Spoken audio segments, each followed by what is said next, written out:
Accompagner médecins et radiologues sans les remplacer, c'est le défi technologique que se propose de relever la société Asmed. En plateau avec moi, Julien Vidal, CEO d'Asmed. Bonjour.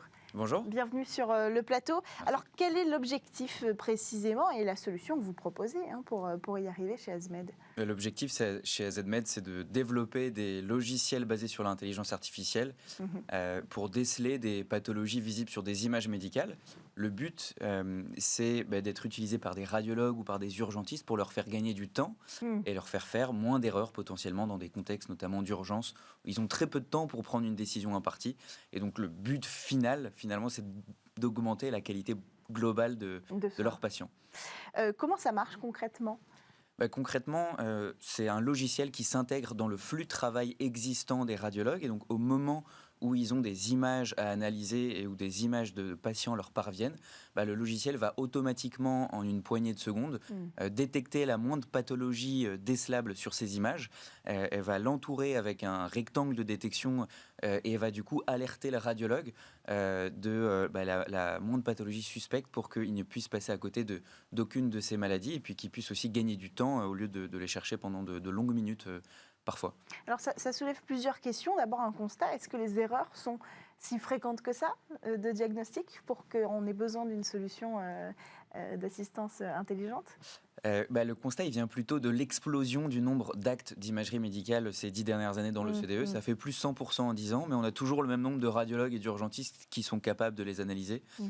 Donc le constat, il vient pas forcément qu'il y a beaucoup d'erreurs, mais c'est que le nombre d'images a tellement explosé que c'est compliqué d'assurer la même qualité globale de prise en charge des patients et de passer autant de temps sur chaque image. Et à la finalité, c'est toujours le radiologue ou le médecin qui quand même pose le diagnostic. Évidemment, les logiciels qu'on développe aujourd'hui sont un complément de la vision humaine et sont vraiment faits pour marcher en symbiose avec le radiologue et pour lui offrir une seconde lecture, un filet de sécurité pour qu'il soit plus sécure dans le diagnostic qu'il va poser.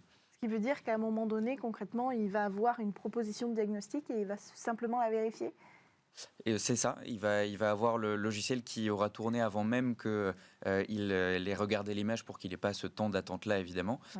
Et il aura ensuite, évidemment, la liberté de confirmer la décision du logiciel ou au contraire de modifier, d'infirmer et de poser son propre diagnostic. Et en général, ce qu'on remarque, c'est que plus un utilisateur, plus un radiologue va utiliser ce genre de solution, et plus il va savoir travailler avec, et il va comprendre comment fonctionne le logiciel. D'accord. Et donc là, c'est au médecin et au radiologue de comprendre la façon de penser finalement de l'intelligence artificielle. Justement, l'intelligence artificielle ne pense pas et on a parfois tendance à poser des raisonnements humains sur un algorithme, sur une machine en fait. Donc c'est plus dans ce sens-là que l'apprentissage se fait. Exactement. Très bien. Cette solution-là, elle fonctionne pour des pathologies en particulier ? La première solution qu'on a détectée s'appelle Revolve. Et Revolve permet de détecter n'importe quelle fracture, donc n'importe quel traumatisme osseux sur des radiographies standards. Et aujourd'hui, Revolve est capable aussi de détecter tout un tas de pathologies au niveau du thorax, donc des pathologies pulmonaires ou des pathologies cardiaques. En gros, en termes de volume, on est capable de détecter 80% du volume moyen qui est produit chaque jour dans nos services d'urgence ou de radiologie. Avec une seule solution ? Avec une seule solution, et cette solution, elle tourne maintenant dans 220 centres, hôpitaux, centres de radiologie, dans 12 pays. Donc on a un petit peu dépassé la France aujourd'hui. Est-ce que il est possible un jour que cette technologie qui nous accompagne, comme d'autres qui aujourd'hui accompagnent beaucoup de médecins en France ou de radiologues, il existe beaucoup de solutions d'intelligence artificielle, nous fasse défaut ? Bien sûr, et c'est le propre de ces solutions, même pour n'importe quel test aujourd'hui, quel qu'il soit, ou n'importe quel algorithme, vous ne pouvez pas avoir une précision et un rappel de 100% dans les deux cas, ça n'est jamais arrivé, donc ça ne sera évidemment pas le cas pour des algorithmes d'intelligence artificielle. Les médecins le savent très bien, et donc c'est exactement pour ça qu'ils le prennent comme un outil pour augmenter leur productivité, mais en aucun cas un outil sur lequel se baser pour prendre une décision sans avoir une réflexion parallèle à ce qu'a dit l'outil. Ça a toujours été le cas. S'il y a une erreur, qui est responsable ?